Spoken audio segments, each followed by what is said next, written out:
We'll be covering Silent Hill 3 across various sources of information. For right now, it'll be the Silent Hill wiki, at least in regards to the plot, and if need be, move on to other sources. Silent Hill 3 is the third installment in the Silent Hill survival horror series. It is the second game to be released on the PC and PlayStation 2, and unlike Silent Hill 2 and Silent Hill 4, it was never ported to the original Xbox. The game was developed by Team Silent and published by Konami, and it launched in North America on August 6th, 2003. With the release of the Silent Hill HD collection, it is now available to play on the 360 and PS3. A loose film adaptation of the game and a sequel to the first Silent Hill film, Silent Hill Revelation, was released in 2012. If you remember this film, it was pretty bad. The game is a direct sequel to the first game, appeasing those fans that wanted more out of Silent Hill 2. Although it's kept from the player for, well, reasons. 17 years have passed since the events of the first game, and the baby whom the incubator gave to Harry Mason at the end of the first game, Heather, is now a teenage girl. Harry took Heather into his care to raise as his own daughter. While running an errand for her father at the Central Square shopping center, Heather falls asleep inside a fast food restaurant and dreams about Silent Hill, where she finds herself wandering through a nightmarish amusement park. After fighting her way past several monsters, Heather walks along the roller coaster's tracks until she is struck down by the roller coaster. After the roller coaster incident and her nightmare, Heather wakes up in the mall. She calls her father Harry and lets him know that she is on her way home. Just as she is leaving, however, Heather encounters a detective named Douglas Cartland, who was hired by a cult known as the Order to find her. Heather, thinking him to be a stalker, hides in a restroom. She jumps out a window, but her way out is blocked on both ends, forcing her to find another way through the mall. Inside the mall, Heather realizes that there are strange monsters lurking around, and in a clothing store, Heather finds a handgun to defend herself with. As Heather wanders through the mall, she encounters a barefoot woman dressed in all black with flowing blonde hair. She is the high priestess of the Order, Claudia Wolf, who has been searching for Heather, or rather, Alessa, for a long time. Claudia tells Heather that her talents are required and to remember me and your true self as well, and that she will lead them to paradise with blood-stained hands. Heather then comes down with a serious migraine as Claudia leaves. When Heather enters an elevator, its descent causes the radio to drop from the ceiling, which emits static whenever monsters are nearby. The elevator doors open up, revealing a second, more sinister-looking elevator that indicates a crossover into another reality. After riding the second elevator down, Heather then finds herself inside the other world, a nightmare version of the mall. Even though she's frightened, she manages to make it back to the real world after a battle with an enormous worm in the mall's depths. Once everything is back to normal, or at least seems to be, Heather heads for the subway so that she may return home. However, Douglas stops her. Heather assumes that the private investigator is on Claudia's side, but he tells her that he was only hired to find her. Heather leaves the bewildered man alone and enters the subway. As with the mall, the subway is deserted, with the exception of the odd monster here and there. Heather even has a close call when she narrowly avoids being run over by a subway car. She takes the aforementioned subway to the underpass and fights her way through the sewer-like corridors until she reaches a construction site, which she uses to reach another building, the Hilltop Center, which is adjacent to the construction site through an open window. Inside Hilltop Center, Heather enters the Nightmare Realm once again. Heather encounters a man named Vincent Smith, who is also a priest of the Order, but he has different views on where the cult should go. After a brief conversation, she abandons him as well, voicing her beliefs that there is something wrong with him. When Heather reaches the exit, she finds a monster called the Glutton blocking it. She then finds scattered pages of a fairy tale which contains the words tu foi ego eris, which makes the monster disappear. After the removal of the beast, Heather is brought back to the normal world again and escapes the Hilltop Center. Upon arriving at her homeland in the Daisy Villa apartments, Heather discovers the body of her father, Harry, slumped in his chair, having been brutally murdered. Heather is shocked and speechless at her father being taken away from her so suddenly, rests on her father's lap and sobs heavily. Once she regains control of her emotions, Heather follows the blood trail to the apartment's rooftop where Claudia is waiting for her. Her motive for Harry's murder is he thwarted the cult's plans 17 years ago, and that killing him would fill Heather's heart full of hatred. Claudia tells Heather that she wasn't the one that killed him, only that she gave the order. The beastly missionary killed him. Claudia then tells Heather that she'll be waiting for her in Silent Hill and leaves the apartment. After killing the monster, Heather finds Douglas inside the apartment. He helps her move Harry's body into his room, covered by a sheet with lilies. Heather pays her final respects to her father and decides to find Claudia and kill her in revenge, despite the fact that Douglas tells her revenge isn't the answer. Douglas offers to drive her to Silent Hill, which she reluctantly agrees to.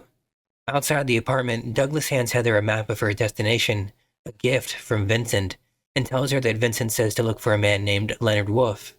He also gives her a notebook from her father, which acts as an explanation of Heather's past and is a final goodbye to her. Heather and Douglas arrive in Silent Hill, the town deserted and veiled in fog, the following day. They set up refuge in Jack's Inn and then split up. Heather heads for Brookhaven Hospital, while Douglas goes to search Leonard Wolfe's house. Heather searches the hospital for clues to Claudia's location, but instead, among other things, Heather finds twisted nurses, some of which are armed with revolvers.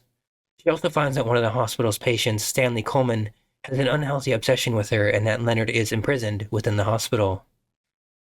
Heather realizes a startling discovery about herself long forgotten. She is the reincarnation of Alessa Gillespie, as she has memories of Alessa's life previous to a fire she was burned in at the age of 7. Heather enters the nightmare realm once again, and it's here that she encounters Leonard Wolfe, who reveals himself to be the father of Claudia. Unfortunately, Leonard has degenerated into a monster and attacks Heather, who defeats him. Heather acquires the seal of Metatron, a talisman which Leonard possessed, and the hospital becomes normal once again upon his demise. Heather retreats to Jack's Inn to meet with Douglas. However, just before she returns, Claudia and Vincent have a conversation about the cult, as well as Leonard's abusiveness to Claudia in their motel room. Vincent is waiting for Heather when she returns to Jack's Inn, Claudia having already left. Heather asks him about Douglas's location, and Vincent tells her that he left a message. The church is on the other side of the lake. He also tells Heather that Claudia is inside the church, and that she must pass through Lakeside Amusement Park in order to reach her. Heather follows Vincent's advice, only to find that when she arrives at the park, she enters the other world once again. Heather follows the path to the roller coaster, only this time around, with foreknowledge of what is going to occur. She manages to jump off the tracks just before the cars run her over. In another part of the park, Claudia and Douglas are arguing. Douglas feels betrayed by Claudia, saying that while she says that Heather was kidnapped and brainwashed, he feels that Heather is actually happy. Claudia then explains that they need Heather back into the cult because God needs to be born to usher in a new paradise, an eternal world filled with no pain, hunger, sickness, old age, greed, or war. Douglas then points out that a place without any wars or negative implications is not really a paradise, but rather a stagnant world where nothing happens of any real value. Douglas sighs, saying that that type of world would be pointless and boring, and in response, Claudia tells Douglas that she pities him. The detective then pulls out his gun and points it at her, and what happens afterwards remains a mystery. After exploring their amusement park, Heather eventually runs into Douglas once again, but he's unable to come with her due to his broken leg, which is implied to have intentionally been damaged by Claudia using her power of psychokinesis. Heather promises to come back when she's done with things, and she comes to find herself in the same area of the amusement park where Harry was 17 years earlier. On the carousel, Heather encounters her doppelganger, the memory of Alessa. The other Heather is bloodied and severely burned, and wishes to stop the birth of the god at all costs. After defeating her dark self, Heather reaches the entrance of the cult's church. Heather encounters Claudia inside the chapel and tells her that Alessa is fine with the world the way it is. It's unknown if this was actually Alessa or just Heather pretending to be her as a way of manipulating Claudia. Claudia has a strong will and explains that there is too much suffering in the world, and the god of her cult will change all that, although Heather explains that suffering is a fact of life, and that Claudia must face that reality and not hurt anyone. Heather also tells Claudia that she will never forgive her for killing Harry. Heather suddenly feels pain as the god is close to being ready for birth, and Claudia leaves. While fighting her way through the corridors of the church, Heather encounters Vincent again inside the library. He asks her about the seal of Metatron, which she has in her possession. Vincent is relieved as he believes it can be used as a weapon to defeat Claudia, whom Heather finally catches up to inside the cult's inner sanctum. Claudia wounds Vincent by stabbing him from behind, and Heather is somewhat taken aback by this action. After Claudia calms down, she resumes her usual composure and thanks Heather for making God feel hate and becoming closer to paradise. Heather then points out that a god who believes in hate can never create a perfect world, to which Claudia retaliates by saying that even a joyful world can be a cruel place, and that in order to understand sympathy, one must also know pain and suffering. Vincent, still alive, desperately tells Claudia that Heather has the seal of Metatron. Claudia then reveals that the talisman is nothing but a useless trinket before stabbing Vincent in the heart, resulting in his death. Heather nearly succumbs to her rage after calling Claudia a bitch, but finally gains control of herself and she swallows the capsule of a Glauphidus, known for exorcising demons, that was inside the pendant around her neck. She promptly vomits the bloody fetus of the god onto the floor, and after taunting Claudia with Looks like God didn't make it. Heather attempts to stomp on it with her boot, but Claudia shoves her aside and picks up the creature. After ingesting God herself, Claudia falls through a hole, and Heather jumps in after her. Inside the chamber, Claudia is dead after giving birth to the god. Heather then discovers the beastly deity with a reptilian female face, which resembles Alessa's, and a shroud provided by Voltiel. Due to Claudia, God has been reborn. Heather kills the god, thus finally avenging her father, and then collapses to the floor and cries over Harry's death. After regaining composure, Heather stands up and begins to leave, but turns around and stares back at God's direction. It's unknown what occurs after this and before the ending. We've got the normal ending, where Heather returns to the amusement park, no longer in the other world. She acts very strangely as she approaches Douglas. She wields a knife and seems unresponsive, acting as if she's about to kill him, but then stops and tells him she was just playing a joke. Douglas makes a comment on how she has a twisted sense of humor. She then insists that Douglas call her Cheryl, which is the name her father originally gave. Douglas then asks if she is also considering going back to her black hair color, to which she replies that blondes have more fun. The game closes with an image of Cheryl visiting Harry's grave. This is the canon ending due to a mention of Douglas surviving and exposing the cult in Homecoming. There's also the Possessed and Revenge endings. The Possessed ending, where Heather is standing still in the Otherworld amusement park, and Douglas is lying before her, stabbed to death. Heather is holding her knife in her hand, soaked with blood. This may allude to Claudia's prophecy, which said that Heather would lead believers to paradise with blood-stained hands. To get the Possessed ending, the player must have already finished the game at least once, with Heather accumulating a certain number of points throughout the second attempt. Points are accumulated through killing creatures, 10 points each, taking damage, 1 point, and forgiving the Confessor, 1,000 points. The player must accumulate 4,000 points to receive the Possessed ending. What about the Revenge ending? Just like in Silent Hill 1 and 2, 3 has a UFO ending. After doing what's necessary to attain this ending, a storyboard, comic-like ending commences. Heather returns home to find that her father is not dead, and is in fact sitting at a table drinking tea with an alien. James, from Silent Hill 2, can be seen in the background hiding behind a curtain. Heather, who seems unfazed by the fact that an extraterrestrial is present, informs her father of the horrors and events that she has experienced. Harry, clearly upset, vows revenge on the town for wronging his daughter. He then jump kicks a wooden board held by James clean in 2 pieces in a fit of rage, as Heather and the alien look on and cheer. The next scene portrays the town being obliterated in a UFO attack, similar to a 1950s science fiction B horror movie, and the credit sequence then begins, with an unseen Japanese man coaxing an unseen chorus of what sounds to be Japanese men impersonating children and singing an odd song entitled Silent Hill no Uta, or Silent Hill's song about the Silent Hill 3 characters, featuring silly jabs at each of the characters, that then appear to be gunned down by anonymous machine gun fire. This ending cannot be acquired on the first playthrough. It requires that the player kill at least 31 monsters with Heather's beam before entering Harry's apartment. Also, when entering Harry's apartment, Heather must not have any weapon equipped. Gameplay is similar to that of the previous 2 installments. Heather must solve puzzles, collect key items, and fight monsters. Heather is equipped with a flashlight and radio. The flashlight is often the only source of light, and the radio emits static when an enemy is near. Silent Hill 3 has some fresh mechanics. A new item in the series is beef jerky, which can be used to temporarily distract certain fiends. For the first time in the series, the player can die by falling down holes, except in easy mode. Heather can also be knocked down onto the floor by certain monsters. Wiggling the analog stick and pressing buttons can get her up faster. Like Silent Hill 2, the tank controls are optional, and the player can choose their preferred control scheme. The controller vibration is used to indicate Heather's heartbeat and will vibrate on low health. It also vibrates when Heather attacks and is being attacked.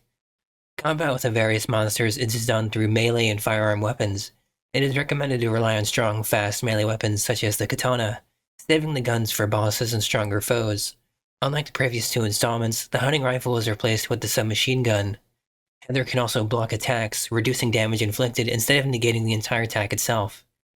Silent Hill 3 has a set of unlockable weapons, which include the flamethrower, beam saber, Heather beam, and sexy beam, and are only unlocked after beating the game once. The player can also unlock various costumes after completing the game once, but some require the player to enter in codes to unlock them. The North American release came with an extra soundtrack CD entitled Silent Hill 3 Official Soundtrack, a first in the series. It was also the first game to feature songs with lyrics sung by Mary Elizabeth McGlynn and written by Joe Ramersa, which became a series staple. Silent Hill 3 received positive reviews, garnering an 83% rating at game rankings for the PS2 version and a 71% for the PC version. Its Metacritic rating for the PS2 is 85, while the PC version has a rating of 72. Positive reactions were given to the general horror and atmosphere of the game, including truly horrifying sections. It packs some genuine scares, and the feeling of eeriness and doom is almost overwhelming. The story told as part of the atmosphere is also received pleasantly, making for a satisfying, coherent sequel, although its status as such meant that it may be a little tough to follow for people who haven't played the first game, despite a laudable effort to help people catch up. In addition, the graphics, audio, and production value were all credited with adding positively to the atmosphere. Negative criticism largely stemmed from the lack of any innovations in gameplay. The installment doesn't do anything major that the series hasn't done before. It does little in terms of innovation and doesn't offer much beyond the other titles.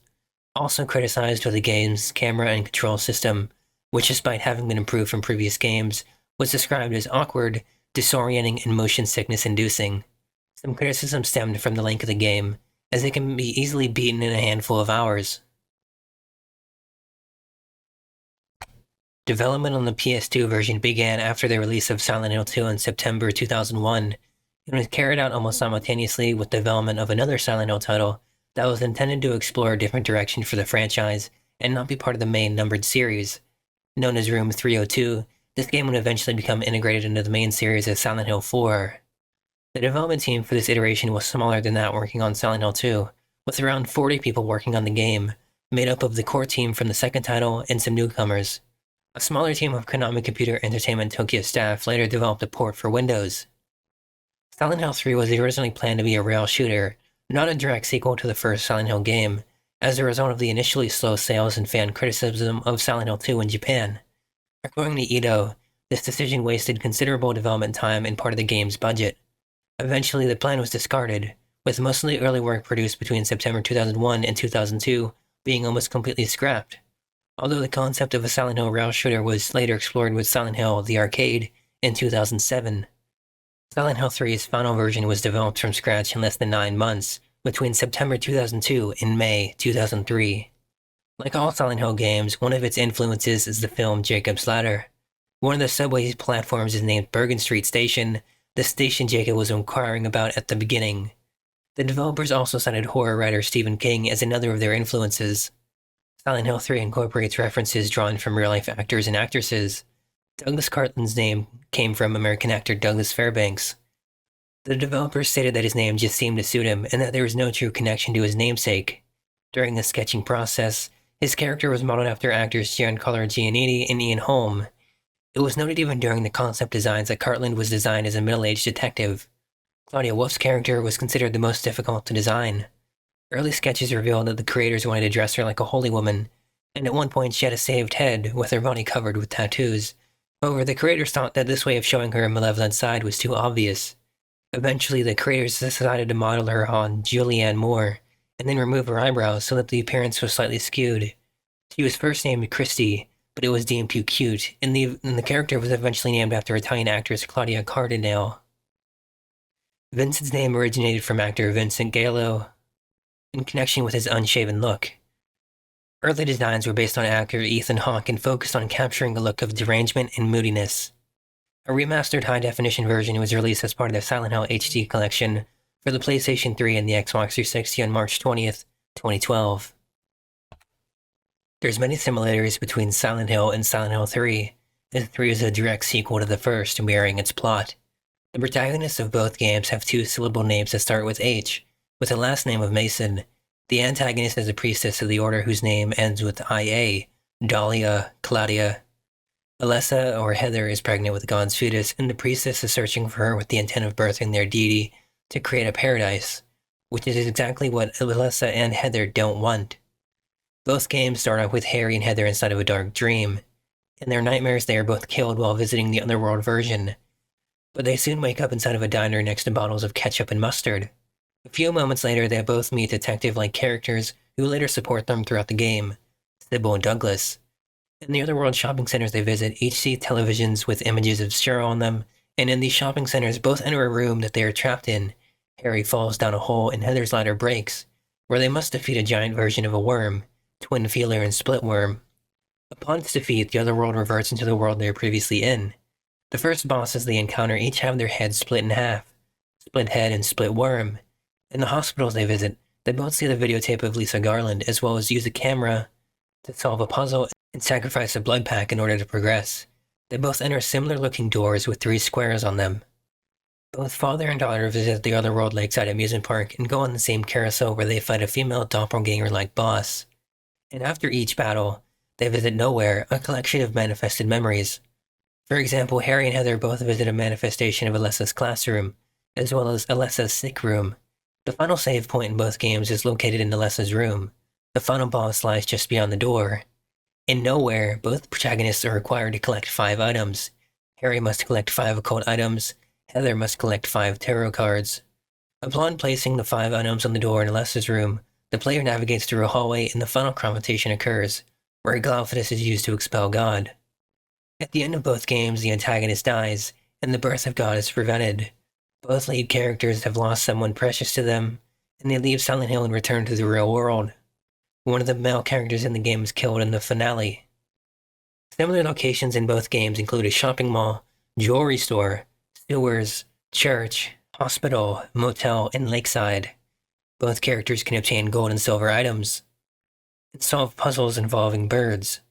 Both protagonists find wheelchairs with their wheels still spinning. What about some trivia?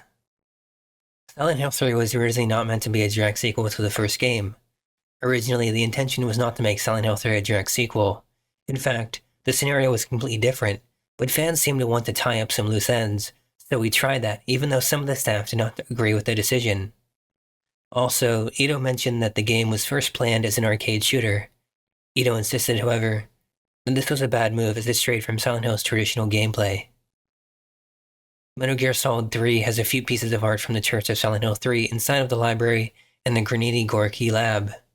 As well, the Silencer Corpse in the construction site in Silent Hill 3 is noted as being a reference to the Metal Gear Solid series in the official strategy guide by Dan Burlew. Ito supervised the creature design and designed Volteal, the Nurse, Closer, the God, and the Slurper. Director Kazuhide Nakazawa designed the Insane Cancer. Every other monster was designed by Jun Inui and Takashi Ito respectively. Silent Hill 3 is the first game in the series where the player takes control of a character shown in a previous game, in this case Alessa or Cheryl. According to the Book of Lost Memories, there is a 4th ending referred to as a Phantom Ending, in which Heather attempts to kill Claudia before she uses the Glauphidus. The creator stated, "It's not game over and can be interpreted as another conclusion." Silent Hill 3, Origins, and Downpour are the only canon games that allow the player to take control of the protagonist while in the real world. Initially, Heather was supposed to hear the wail of a newborn baby in the other world at the end of the game, implying God has been transferred into a new host. Though the sound was removed from the game, Ito confirmed the baby is part of the canon. Ito also confirmed that Heather heard this cry at the end of the game, which is why she turns her head. It's unknown who the baby is. Silent Hill 3 bears strong motifs of death, rebirth, and a cycle of death and rebirth. This parallels the Buddhist cycle of death of rebirth, the samsara. The Closer possesses Buddhism written in the head. On the back of Heather's transience outfit is a phrase in Japanese for anicca, meaning impermanence, which is one of the Buddhist 3 marks of existence. Heather's dream at the beginning of the game acts as a tutorial on the game's mechanics, a trend that will be followed in Silent Hill Homecoming and Downpour. Silent Hill 3 is the only title in the main series that doesn't have a child who is a major part of the plot. Ironically, it's also the one with the strongest themes of child-rearing in the series. In making of Silent Hill 3, when Heather is seen asleep in Happy Burger, Ito says, "In this sequence, which takes place in the beginning of the game, the color of the sunset is redder than it is in reality.